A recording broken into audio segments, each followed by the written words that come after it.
Babes, I feel like I have probably spoken about this in another podcast episode, but we're going to talk about it again because obviously it keeps coming to my mind. And so maybe you need to hear it again. Okay. Like, I don't know what else to tell you. But there is so much illegal activity in the beauty industry with so many foundational mess ups in business that are just, it's not necessary. Okay.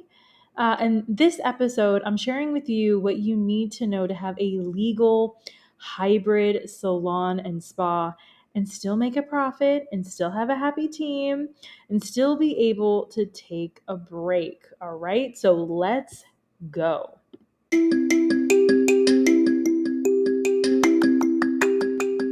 Are you a beauty or barber pro looking for that push to do that thing you've always wanted to do, whether it's in or out of the salon, spa, or shop? Are you tired of not feeling good enough, smart enough, skilled enough? Are you tired of not getting a handle on your mental health, boundaries, and insecurities? I'm Krystine Sherwood, the BeautyPro coach, an internationally certified coach, a salon and spa owner, and your personal Jiminy Cricket. I use my own experiences, good and bad, as a salon owner to help you be more self-aware, authentic, and forward-thinking in your approach to life, in and out of the salon. It's time to reach your version of success with the BeautyPro Coach podcast.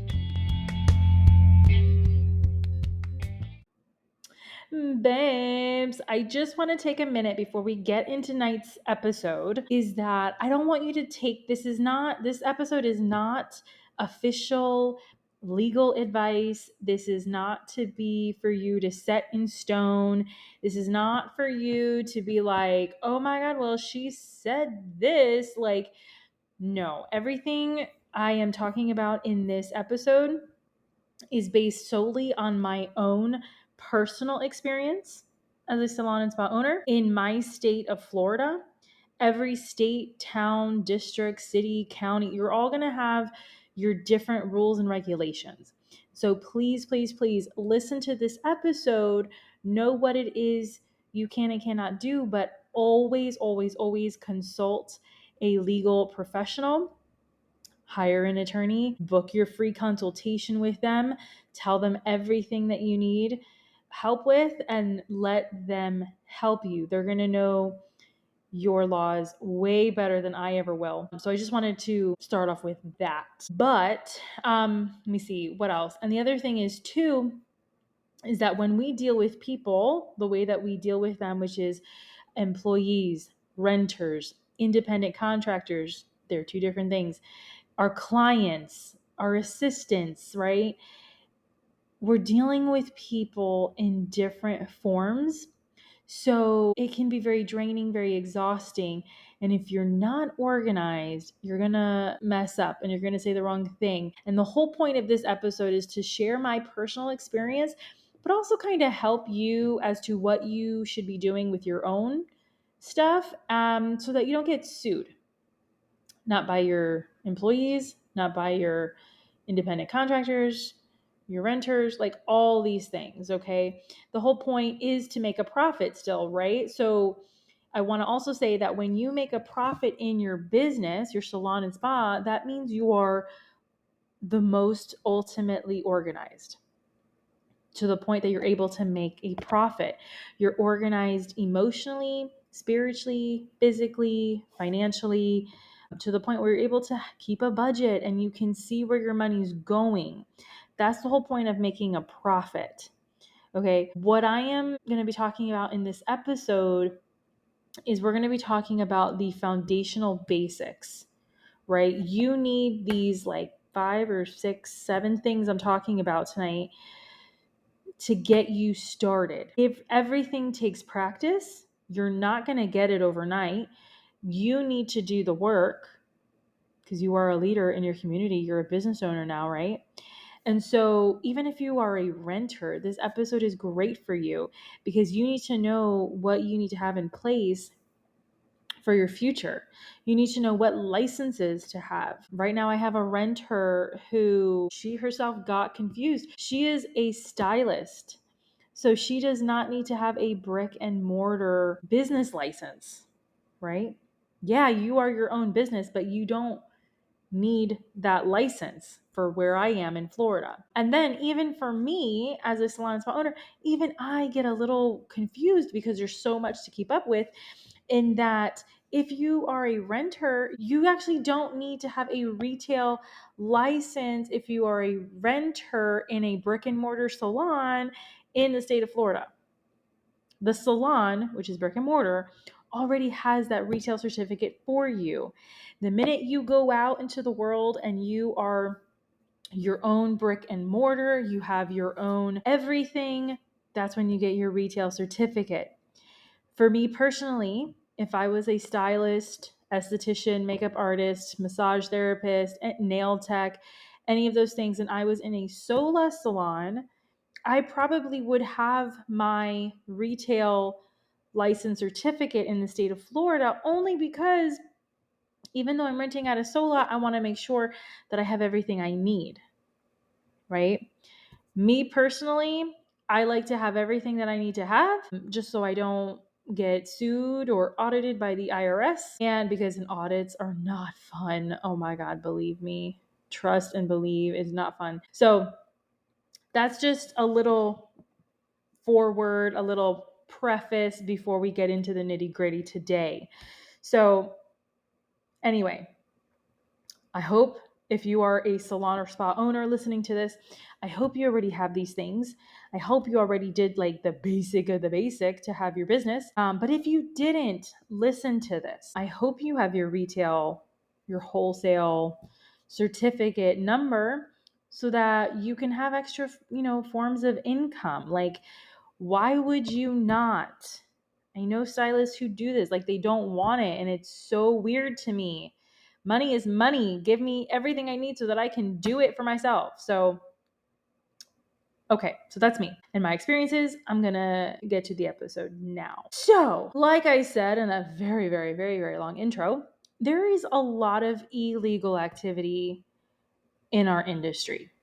Okay, and I figured I would share my own personal experience and our things that we've had to do to maintain legality, not only structurally as a business, but culturally in our world today. So hopefully it'll help you with your salon or spa ownership. I know some of you are probably like gasping for air, rolling your eyes, maybe like, how the hell is this girl gonna spill her secrets? How is she gonna, share this deeply personal, private information? I know. I've actually struggled and battled with sharing this information with you or not. Um, but how is anyone supposed to understand or know if someone else doesn't share it with them? Right? It's already very confusing being an artist behind the chair to now shifting gears to being an artist behind the chair and being a leader and being a boss and being a business owner and being a leader in my community. Like, it's a lot. And so we all need that extra guidance. My hope for you is that you understand that this is business. Knowledge is power. It's expensive too. If you don't do it right, I can tell you about that too. And I just want to put it forward, pay it forward, what wasn't done for me, and I want to do it for you. And now this is, on the airwaves, and this is being spoken into the universe numerous times, whether you're in Alaska, Texas, Kansas City, Miami, Cincinnati, like this is being repeated into the airwaves forever. Okay. So yeah, now at the time of this recording, some of this information may be correct, but the laws do change. So that's another thing I want you to keep in mind. Like, the laws do change, and they change quickly a lot of times. So, especially employment law. So keep that in mind. I want you to be and have a more educated decision when you are running your business. The way that I'm running my business might be completely different for you. I just want to share so it can be an example. Okay. Whatever your state is, I highly recommend checking your local laws, your state laws, city, district, county, whatever it is, so that you are on point. Business attorneys do offer free consultations, a lot of them. CPAs are another excellent resource for you when it comes to financial legalities, right? Your budgeting, what you need to do so you don't go to jail. Like, you want good lawyers, accountants, a network for you to put on speed dial to ask them questions, okay? I have said this before, but why do I always bring it back up? Because there is nothing worse than the he said, she said drama that you see on the Facebook groups, which, trust me, I am on all the Facebook groups for the industry, from Australia to South Africa to Wales and England to the United States. You guys, there is so many business owners on there asking for advice because everyone is broke. No one can afford a lawyer, an accountant even. I know so many estheticians who are backed up on their tax returns 2-3 years. Like, what are you guys doing? No. And so that's why I always go straight to the source. Business attorneys, employment attorneys, and CPAs. They are your ticket to success, okay? Go to them and get the job done once and for all, right? If you only pay once, you don't have to pay again, okay? For me personally, I have those three always because I like to sleep at night. I like to have peace of mind. I like to make sure all the legalities are taken care of exactly how it should be. And clarity is everything to me. I don't do drama. I don't do he said, she said. No. And the only reason why I am like that is because I have learned from my lawyers and my accountants. Okay. And then I've done a lot of therapy for myself and a lot of coaching for myself. So I am able to come to you with a clear mind, telling you what works and what doesn't work. Plus, I am my own certified coach. So there's that. Okay. If you're driving, cool. I hope you replay this episode and you write down these major points. If you are listening at home, make sure you grab a pen and paper, maybe get one of my journals to help you. But in any case, here is the first point on having a legal hybrid salon and or spa and or barbershop. For the love of all that is gorgeous and handsome, have business bank accounts, savings and checking. Your business's lifeblood is the cash flow it makes. Is a low flow, that is low survival. If it is lots of money, lots of cash, great. Okay. Your business is its own separate entity, living being, separate from you. Even if your salon is named after you, like let's say it's Krystine Sherwood Salon, Chris's Salon and Spa, like whatever, if your name is in it, I don't care because that new title is Chris's Barbershop LLC. You see what I'm saying? So you need to have everything separated. And I've talked about this before in previous episodes, so I'm not going to get into it too much, but have business bank accounts.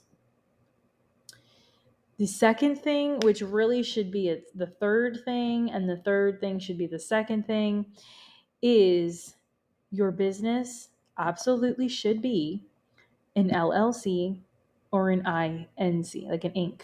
Incorporated. The whole point of this is the legal name of your business, but it's also protection for you so you don't personally get sued by an employee, by a client, right? Especially if you have staff, you can't do every single client in that salon. Your staff, your other hairdressers, your other estheticians, they're going to be doing clients as well. So you don't want their clients to come and sue you personally.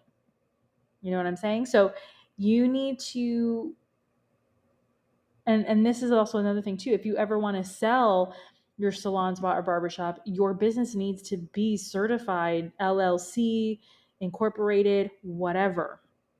All right. This makes it way easier for you to sell and also for you not to be so emotionally attached.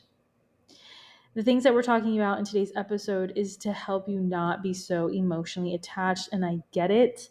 This is a huge problem, even for me. We all have this in our businesses. We get so attached to our salons and spas that because they become our babies, like truly. We take care of it. It takes care of us.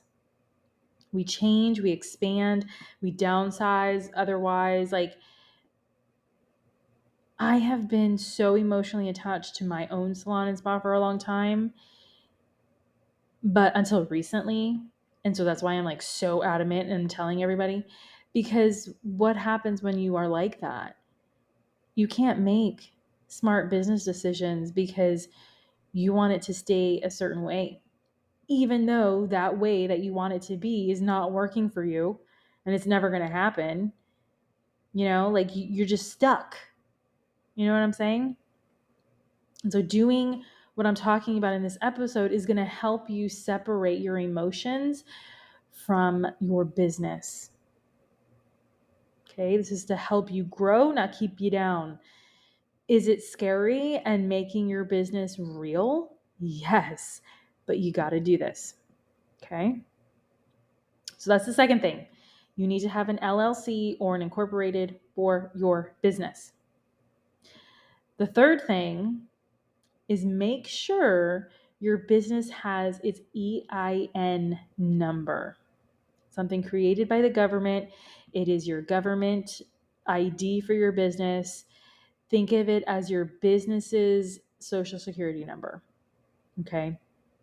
If you sell retail, like I was saying in the intro, make sure your salon, spa, barbershop, make sure your brick and mortar business has a retail sales certificate.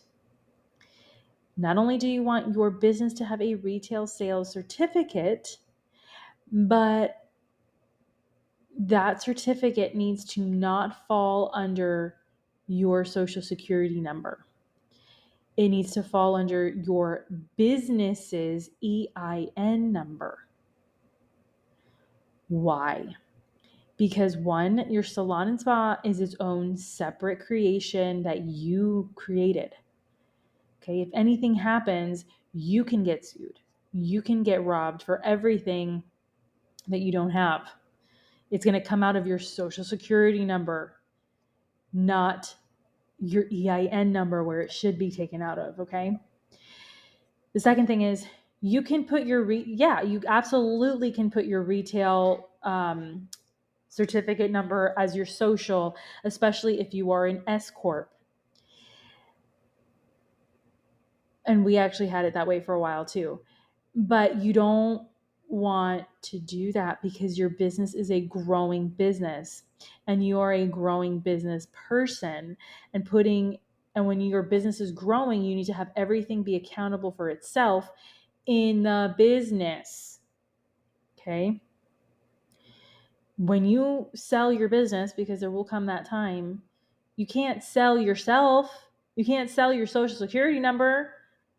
And so you're keeping yourself emotionally tied to something that does not beat for you. Your business beats for its own survival, and that's it. Okay, that's why sometimes you feel like a slave to your business. Your business is enslaving you because your business, the only thing your salon, your spa, your barbershop, your, I don't know, stamp making business, the only thing that your business cares about is itself and it being able to pay the bills. Did you hear that? Did you hear what I just said? Your business does not care about you. Your business, the only concern of it is to make money so it can pay the bills. Okay? Okay. This applies if you are a renter. Because as a renter, you have to be LLC, you have to be incorporated somehow or some way. You are a baby business, but you're still that. You're not a brick and mortar, but you're still offering services. So you do need to separate your work self and your human self. Okay? The fourth thing is everybody's favorite, but not really. Contracts, contracts, contracts. And within this fourth point, we have multiple points. So pay attention, okay? The very first contract you're going to do is with yourself and your business, okay? That means you, as the salon, spa, or barbershop owner, you're going to journal out your salon and spa's vision, mission, and values, or like as I like to call them, belief bullets. And those belief bullets can be anywhere from 3 to 5 bullets, okay? Your beliefs, values, that kind of thing. These staples are going to give you so much purpose for your business. Your business, just like you, needs to have its purpose. What is the purpose that it's going to have for recruiting and having staff? What is the purpose of your business for your clients? What do you want them to feel? What is the business's purpose for you? Because you created it. So what is the purpose of it to give back to its creator, which is you? You understand? So it's like a 3-point, it's very leveled out. Okay. And this is something that I help my coaching clients with. You signed up for one of my programs, and we go over this. Okay. And so, like, I walk you through this. Without this information, you will feel lost and like you're running a ghost ship. Okay. I felt that way. My mom felt that way before I came in running the salon and spa. And it was terrible, dude. Like, it was a nightmare. You knew the direction that you wanted to be in, but you didn't know how or why or what. And like, it was such a whirlwind, and it was chaos, and it was drama. And I already told you, I don't do drama. And so when we finally got our head around it, and we went to business classes, and we went to, business attorney, like, we did these things. When we finally wrote out our vision, mission, and values, and we took it out of our head and put it on paper, black and white, we spoke it out into the universe, all of a sudden our salon made sense. We were able to separate who we were as women, as single women, as business women, as humans, as, a faith-based individual versus our actual money maker, which is the salon. So I'm highly encouraging you to do the same, because it's going to boost your self-esteem and your confidence in such a way. You're going to be like, holy shit. Okay. The amount of emotional backing you get when you do this for your salon and spa is incredible. Incredible. So this is like an absolute, yeah, I highly encourage you to do this. But if you're coaching with me, it is a requirement. Okay. Once you get it down and you're comfortable with it, put it up in your back room where your staff can see. Put it in your bathroom where your clients can see, because they're going to have their own separate kinds, right? Because everybody needs to know what they're fighting for, what they're a part of. And you can always change and you can always evolve. And every 5 years, I encourage you to revisit these things and do it every 3 years, every year, whatever you want, but just be constantly in check to know what it is.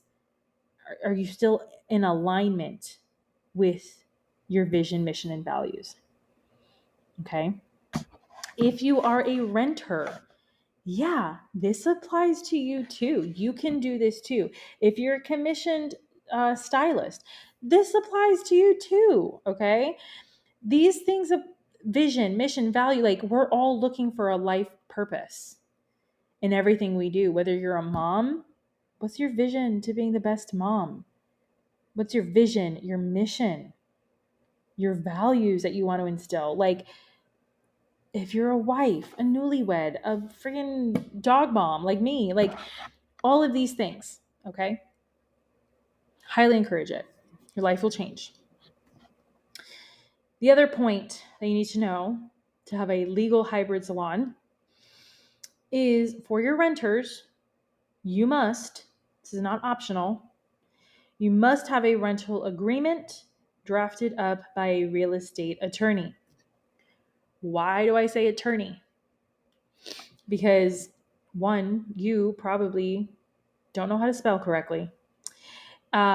You don't know the real estate laws, let alone employment laws, right? Your rental or your real estate attorney is going to know what's acceptable and not acceptable for you as a landlord to do in your state, your city, county, district, all those things. I cannot even begin to tell you how many times I have had a contract that I wrote that was actually like not okay. It was not okay with the law. It was not okay. Like, if the judge had ever seen it in the courtroom, they would be like, Miss Ma'am, absolutely not. You are running a sweatshop. No. Okay.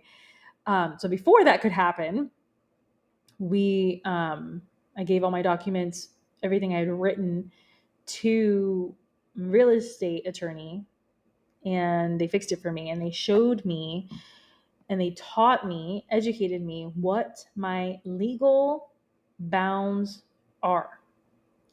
And you need to know where your boundaries are. These are business boundaries. I talk about this in my coaching programs, my one-to-one coaching programs. Like, this is what it's all about. You need to know what you can and cannot do as a business owner, but also as a human being for other people. So having our rental agreements and all of our contracts in the salon and spa really truly keeps me in check emotionally. You know, if you're like me, we're very much, we love people, and it can be very easy to cross boundaries. But having these contracts in place, it creates boundaries for you emotionally too. So it's a very good thing to have. It's not bad. It's good, right? I don't have to worry about anything except making sure the rental agreement is not being broken or breached by my renters. Okay? If it is, that's where the 3 points kind of come in. So you have the 3 verbal talks with the renter. You know, you take it, you record that you, on this day at this time, I spoke to her about this. And you do that 3 times. If your renter is not adhering to that, if that's not enough correction, then you start having 3 write-ups of the offense with the date and time, signed by the renter, signed by you, and signed by a witness. Some people may say, wow, that's 6 opportunities that you're giving this person, just evict them. Absolutely. But for me and my experience, I don't need to be sued, not even for 2 pennies, right? You have to give people a reasonable doubt. You have to show that you aren't to the court. You need to show that you're not being unreasonable, that you're not being a slave driver, right? So that's why I do that. Your salon and spa is its own living thing. You got to defend it against anyone and everyone crossing the line. I personally like to do things a certain way so that nobody can say that I'm being too harsh or I'm being too lenient.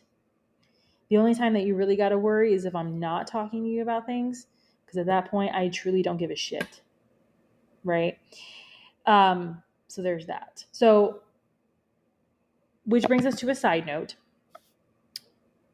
With your renters, and this is what I was told, and this is what I have been living by, is that you absolutely can and should have a policies and procedures, like 1-page sheet of what your renters need to abide by while renting from your salon, spa, or barbershop. This is absolutely legally accepted. And I have found that lots of renters like to tell others, oh no, you're your own business. Nobody tells you what to do. You don't need to do X, Y, Z. You don't need to follow any rules. No. For us, the policies, like for example, a policy and procedure is, rent is going to come out automatically every week.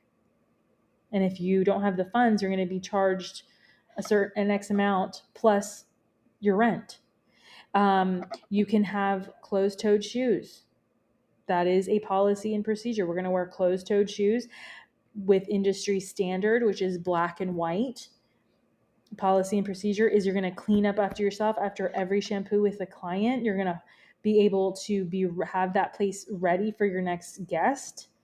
Station and shampoo bowls are going to be wiped down. And guess what? Which is a policy and procedure of my particular salon, because we are a boutique space. We're a team of like 6. So we are all there, and it's very small. We don't have a cleaning service where we're at. So part of our policies and procedures for our renters is do the freaking laundry. Okay.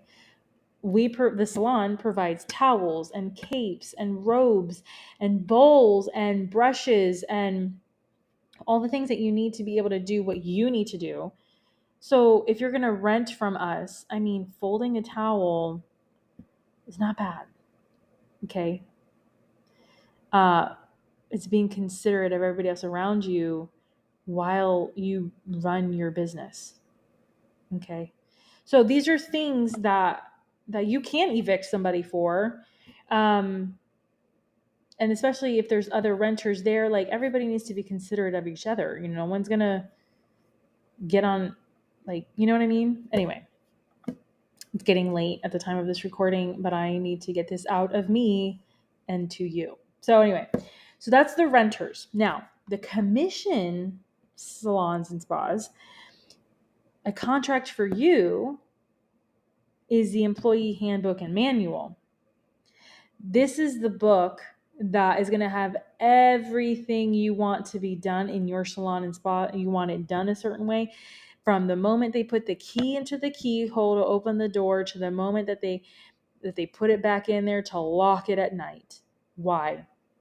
Because the courts need to see the order that you have in your establishment.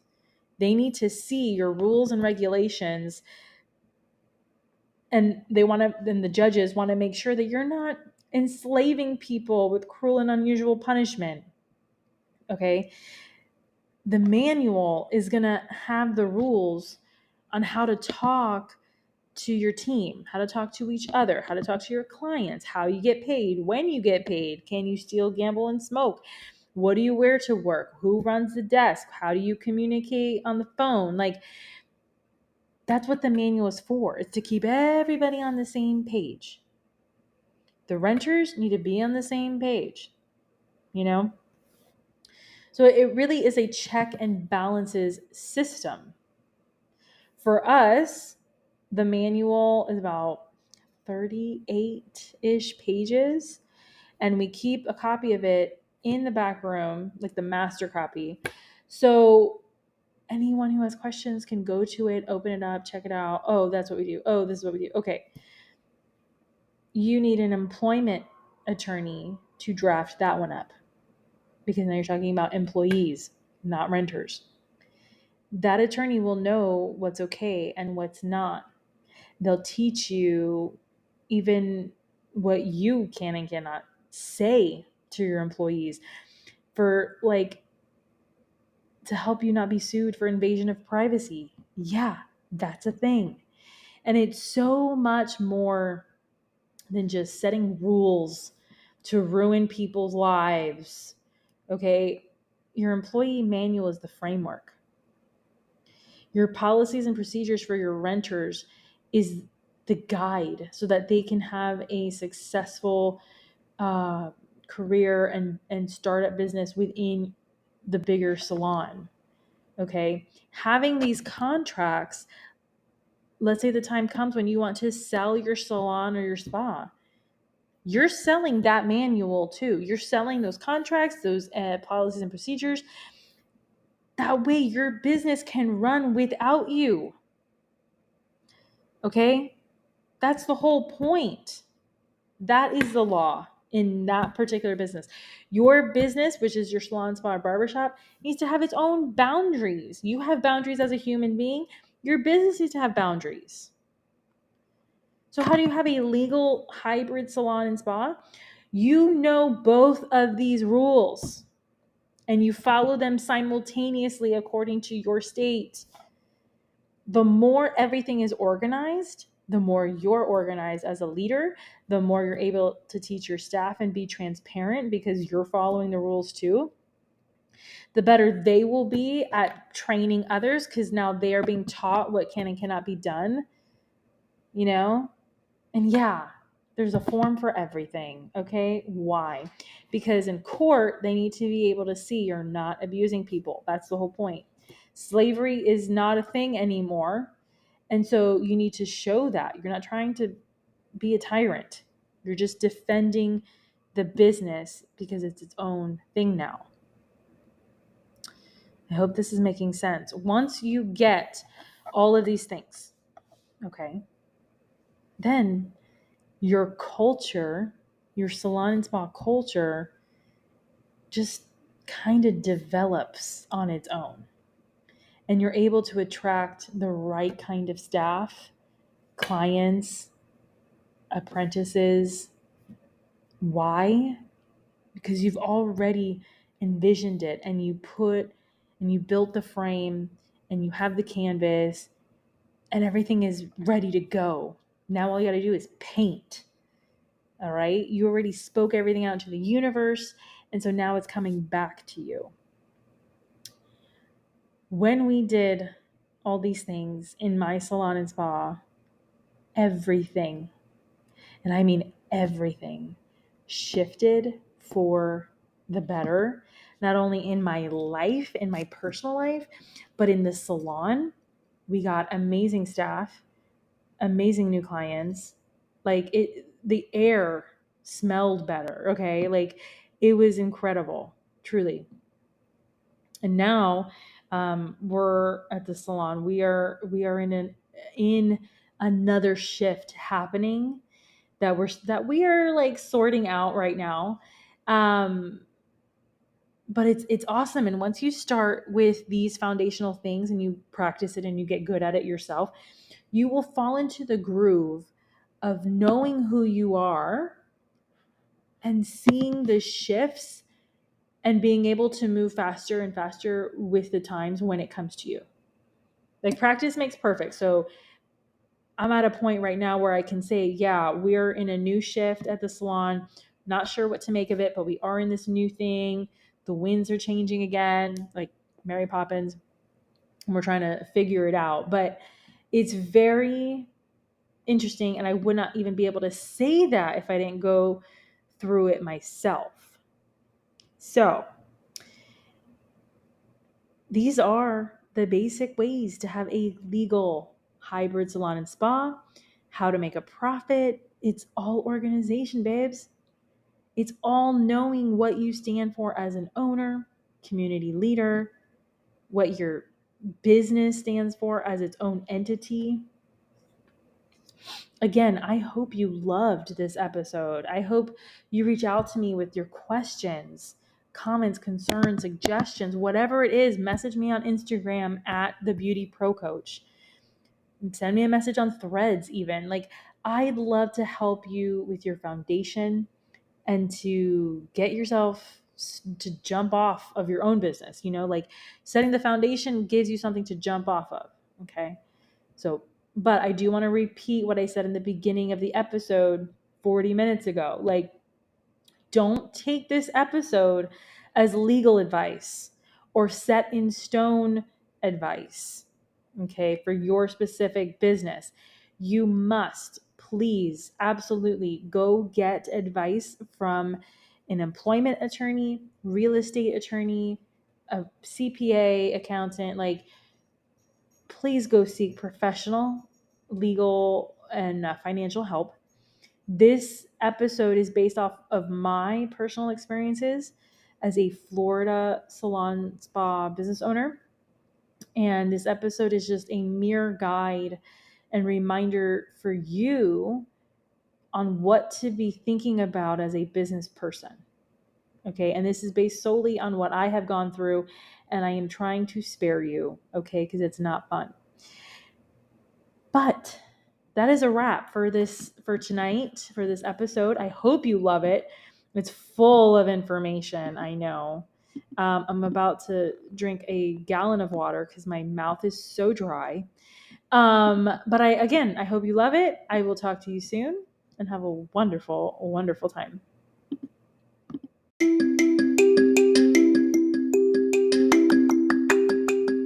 If you loved this episode, subscribe to the BeautyPro podcast on Spotify and Apple Podcasts so you never miss an episode. Don't forget to leave your reviews, stars, feedback so I can continue bringing the content you deserve and want most. Your feedback fuels this podcast. The more you give, the more you get back. You can follow me at The BeautyPro Coach on Instagram and Facebook. Want to contact me directly? Email me at befree@goldentruthcoaching.com.